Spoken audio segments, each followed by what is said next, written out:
അല്ലാഹുവിന്റെ റസൂലിന്റെ സ്വഹാബികളോ നിബിതങ്ങളോ താബിഈങ്ങളോ റബീഉൽ അവ്വൽ ആചാരം നടത്തിയിട്ടില്ല എന്നത് ശരി തന്നെയാണ്. ഇസ്ലാമിന്റെ കർമ്മങ്ങൾ അല്ലാഹുവിന്റെ റസൂൽ കൊണ്ടുവന്നത് മാറ്റം വരുത്തുന്നതല്ലേ ബിദ്അത്ത് എന്ന് പറയുന്നത്. മന്നഹദസ ഫീ അംരിനാ ഹാദാ മാ ലൈസ മിൻഹു ഫഹുവ റദ്ദ്. ദീനിൽ ഉൾപ്പെടാത്ത കാര്യത്തെ ദീനിൽ വല്ലവനും പുതുതായി കൊണ്ടുവന്നാൽ അവനെ തള്ളേണ്ടതാണെന്ന് അല്ലാഹുവിന്റെ റസൂൽ പറഞ്ഞില്ലേ. അള്ളാഹ് കൽപ്പിച്ചതുപോലെ ചെയ്യാം, അതാണ് ഇസ്ലാം. സുബിയല്ലേ, ക്ഷീണമൊന്നുമില്ലാലോ വിചാരിച്ച് 4 റക്അത്ത് നിസ്കരിച്ചാൽ സുബിയാവോ? 2 റക്അത്ത്.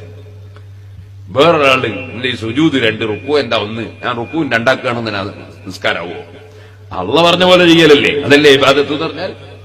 ഏത് ഇബാദത്തും അള്ളാഹ് പറഞ്ഞ പോലെ, പറഞ്ഞവനോട് പറഞ്ഞ പോലെ. വിശ്വാസരംഗത്ത് വരുന്ന വ്യതിയാനം അല്ലെങ്കിൽ ബിദ്അത്ത്. എന്നാൽ പിശാചിന് ഏതാ ഇഷ്ടം? ഇമാം സുഫ്യാൻ സൗരി പറയുന്നു, നിങ്ങൾ ബിദ്അത്ത് അഹബ്ബുൽ ഇബ്ലീസ് മിനൽ മാസിയ.